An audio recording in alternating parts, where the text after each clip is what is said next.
लखनऊ के एक छोटे से मोहल्ले में, जहां गगनचुंबी इमारतों के बजाय टूटी फूटी झोपड़ियां खड़ी थी, राहुल वर्मा का जन्म हुआ था। उसके पिता मोहन वर्मा एक ईमानदार रिक्शा चालक थे और मां शांति देवी घरों में काम करके परिवार का पेट भरती थी। पैसों की तंगी हमेशा रहती थी, लेकिन घर में प्यार की कमी कभी नहीं थी। राहुल अपने माता पिता और 2 छोटी बहनों के साथ एक कमरे के मकान में रहता था। स्कूल की फीस भरना मुश्किल होता था, फिर भी मोहन वर्मा अपने बच्चों को पढ़ाने की हर संभव कोशिश करते थे। बेटा, मेरे पास धन नहीं है तुम्हें देने के लिए, लेकिन शिक्षा तुम्हारी तकदीर बदल देगी, मोहन अक्सर राहुल से कहते। वो दिन राहुल के लिए काले बादलों की तरह था, जब एक बारिश की रात में मोहन वर्मा का रिक्शा एक तेज रफ्तार ट्रक से टकरा गया। अस्पताल में उन्होंने अंतिम सांस ली, राहुल के हाथ थामे हुए। मेरे बेटे, तू अपनी मां और बहनों का ख्याल रखना और पढ़ना मत छोड़ना, कभी भी। मोहन की आखिरी शब्द थे। पिता के जाने के बाद परिवार पर मुसीबतों का पहाड़ टूट पड़ा। शांति देवी ने दिन रात काम किया, लेकिन 4 लोगों का पेट भरना असंभव हो गया। भूख ने उनके दरवाजे पर दस्तक दी और महीनों तक एक वक्त का खाना नसीब होता था। एक रात राहुल ने अपनी मां को रोते हुए देखा। वो उनके पास गया और पूछा, मां, क्या हुआ? शांति देवी ने उसे गले से लगा लिया। राहुल, मैं तुम सबको खिला नहीं पा रही हूं। तुम्हारी बहनें बीमार पड़ रही हैं। मैं एक मां के रूप में असफल हो गई हूं।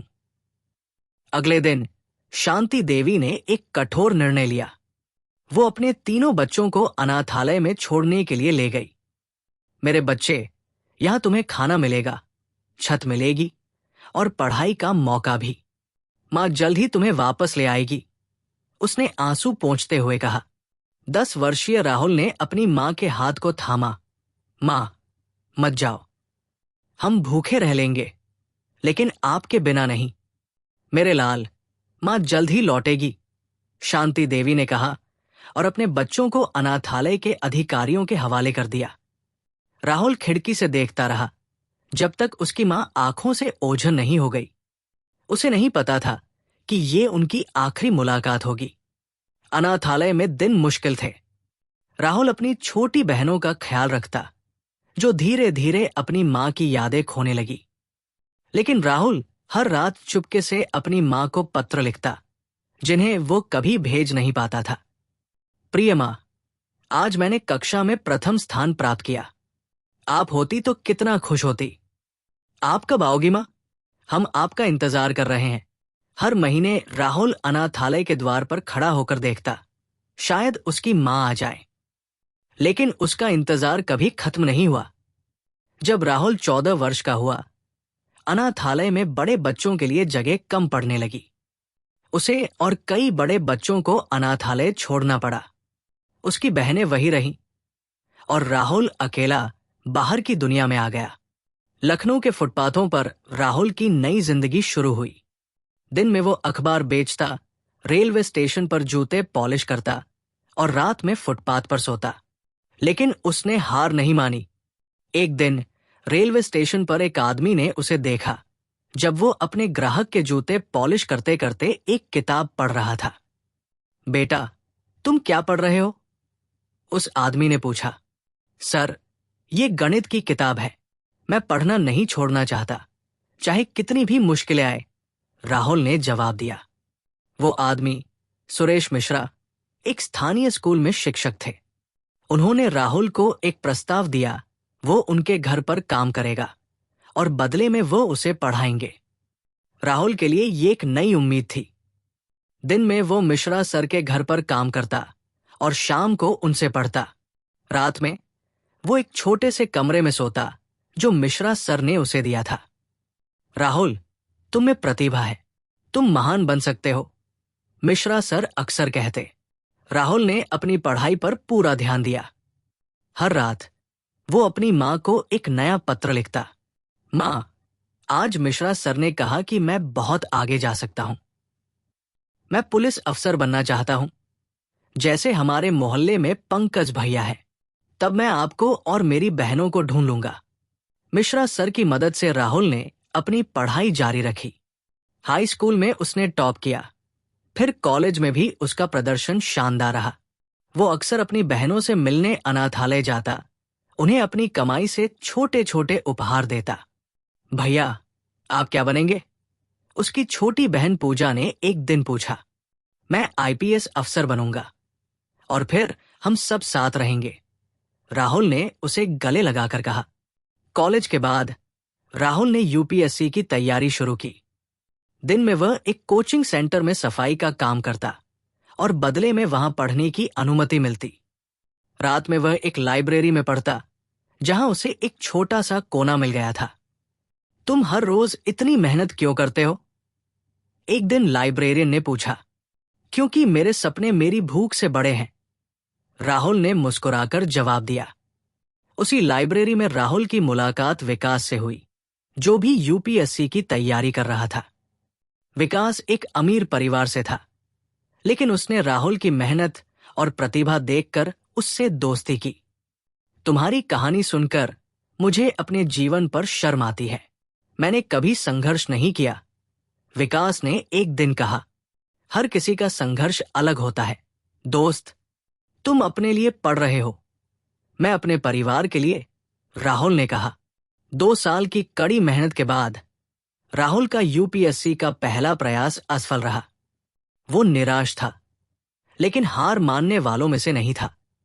उस रात उसने अपनी मां को एक और पत्र लिखा। मां, आज मैं असफल हुआ, लेकिन आपने मुझे कभी हार न मानना सिखाया है। मैं फिर से प्रयास करूंगा और इस बार सफल होकर ही रहूंगा। अगले वर्ष उसने अपनी पूरी ताकत लगा दी। अब विकास भी उसका साथ दे रहा था, उसके रहने और खाने का प्रबंध करके। और फिर वो दिन आया जब यूपीएससी के परिणाम घोषित हुए। राहुल वर्मा का नाम सूची में था, वो सफल हुआ था। साक्षात्कार के दिन राहुल ने अपनी पूरी कहानी बताई।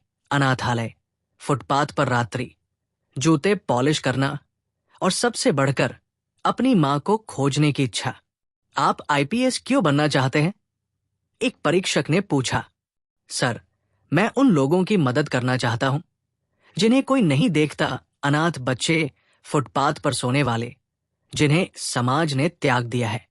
और मैं अपनी मां को खोजना चाहता हूं, जिसे मैंने बचपन में खो दिया था, राहुल ने दृढ़ता से कहा। उसकी ईमानदारी और दृढ़ संकल्प ने परीक्षकों को प्रभावित किया।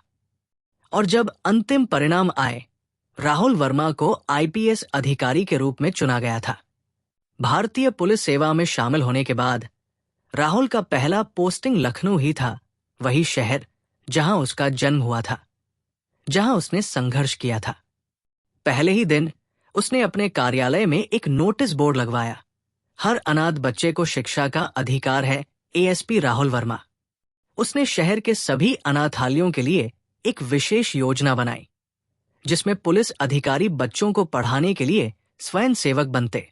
एक दिन जब राहुल अपने कार्यालय से लौट रहा था, उसने सड़क के किनारे एक बुजुर्ग महिला को देखा, जो मैली कुचैली हालत में थी और अस्पष्ट बड़बड़ा रही थी। कोई तो मेरे बेटे को वापस लाओ। मेरा राहुल, मेरा बेटा, वो बुदबुदा रही थी। राहुल का दिल धड़क उठा। उसने गाड़ी रोकी और उस महिला के पास गया। मां, आप ठीक तो हैं? उसने पूछा। महिला ने उसकी ओर देखा। उसकी आंखें खाली थी। बेटा, क्या तुमने मेरे राहुल को देखा है? वो 10 साल का है। मैंने उसे अनाथालय में छोड़ा था। मुझे माफ कर दो राहुल। राहुल का हृदय टूट गया। ये महिला पागल लग रही थी, लेकिन उसका नाम लेकर पुकार रही थी। क्या ये संयोग था? उसने उस महिला को अपनी गाड़ी में बिठाया और अस्पताल ले गया। डॉक्टरों ने बताया कि वो एक मानसिक रोगी है, जिसे स्मृति भ्रंश है। कई वर्षों से वो सड़कों पर रह रही थी। राहुल ने उसका इलाज करवाया। धीरे धीरे महिला ने उसका हाथ थामना शुरू किया, जैसे वो उसे पहचानती हो। एक दिन अस्पताल में उस महिला ने कहा, तुम बिल्कुल अपने पिता जैसे दिखते हो, मोहन जैसे। राहुल स्तब्ध रह गया। आप मेरे पिता को जानती हैं? मोहन, मेरे पति, और मेरे 3 बच्चे, राहुल, पूजा और रिया। मैंने उन्हें छोड़ दिया था, भूख के कारण। महिला ने रोते हुए कहा। उस क्षण राहुल को समझ आया, ये उसकी मां थी, शांति देवी। डीएनए परीक्षण ने इसकी पुष्टि की। डॉक्टरों ने बताया कि शांति देवी को एक दुर्घटना का शिकार होना पड़ा था, जिससे उन्हें स्मृति भ्रंश हो गया था। वर्षों तक वो सड़कों पर भटकती रही, अपने बच्चों को पुकारती हुई। जब उनका इलाज चल रहा था, राहुल अपनी बहनों को भी ढूंढ निकाला। पूजा अब एक शिक्षिका थी और रिया नर्सिंग की पढ़ाई कर रही थी। राहुल ने अपनी मां और बहनों को अपने घर ले आया। शांति देवी अभी भी पूरी तरह से ठीक नहीं थी, लेकिन अपने बच्चों के सानिध्य में उनकी हालत में सुधार हो रहा था। मां, मैंने आपको माफ कर दिया है। आपने हमें जीवित रहने के लिए वो किया जो आप कर सकती थी। राहुल ने एक दिन अपनी मां से कहा, मेरे बेटे, मैंने तुम्हें इतना दर्द दिया, मैं इसके लायक नहीं हूं। शांति देवी ने रोते हुए कहा, आप मेरी मां हैं। मैंने हर रात आपको पत्र लिखे, आशा करते हुए कि एक दिन वे आप तक पहुंचेंगे। राहुल ने अपनी सभी चिट्ठियों का बंडल उन्हें दिखाया, जो उसने वर्षों से संभाल कर रखा था। अपने सेवा काल के दौरान राहुल वर्मा ने अनेक अनाथ बच्चों की मदद की, उन्हें शिक्षा और आश्रय दिलाया। उन्होंने एक विशेष फाउंडेशन भी शुरू किया, जो गरीब बच्चों को यूपीएससी की तैयारी में मदद करता था। अपने काम के दौरान राहुल की मुलाकात प्रिया से हुई, जो एक सामाजिक कार्यकर्ता थी और मानसिक स्वास्थ्य के लिए काम करती थी। आपकी कहानी प्रेरणादायक है, प्रिया ने एक दिन राहुल से कहा। आपने अपने दर्द को शक्ति में बदल दिया। मेरी यात्रा अभी भी जारी है। मेरी मां को पूरी तरह ठीक होने में समय लगेगा, राहुल ने जवाब दिया। प्रिया ने शांति देवी के इलाज में मदद की। वो अक्सर राहुल के घर आती और शांति देवी से बातें करती, उन्हें अपनी यादें वापस पाने में मदद करती। धीरे धीरे राहुल और प्रिया एक दूसरे के करीब आए। प्रिया ने न केवल राहुल को, बल्कि उसके पूरे परिवार को अपनाया। तुम मेरी जिंदगी में प्रकाश लाई हो, एक दिन राहुल ने प्रिया से कहा। और फिर एक शाम, जब शांति देवी पहली बार स्पष्ट रूप से राहुल को मेरा बेटा कहकर पुकारा, उसने प्रिया के सामने घुटने टेक दिए और उससे विवाह का प्रस्ताव दिया। उनकी शादी सादगी से हुई, जिसमें अनाथालय के बच्चे मेहमान थे। राहुल ने एक नया जीवन शुरू किया, अपने पुराने संघर्षों को अपने पीछे छोड़कर, लेकिन उनसे मिली शिक्षाओं को हमेशा याद रखते हुए। एक रात, जब शांति देवी सो रही थी, राहुल ने अपनी आखिरी चिट्ठी लिखी। प्रिय मां, आज मैं आपको ये पत्र दे रहा हूं, जो मैंने वर्षों से लिखे हैं। अब हम फिर से एक परिवार हैं। आपने मुझे जीवन दिया और मैंने आपको वापस पा लिया है। हमारी कहानी दर्द से शुरू हुई थी, लेकिन प्यार पर खत्म हुई है। मैं आपसे वादा करता हूं कि जब तक मैं हूं, आपको कभी भूख नहीं लगेगी, नहीं आपको कभी अकेला महसूस होगा। आपका बेटा राहुल। शायद हम सभी की जिंदगी में संघर्ष आते हैं, लेकिन राहुल वर्मा की कहानी बताती है कि हर अंधेरी रात के बाद सवेरा होता है, हर संघर्ष के बाद सफलता मिलती है और हर बिछड़े हुए को मिलन का अवसर मिलता है।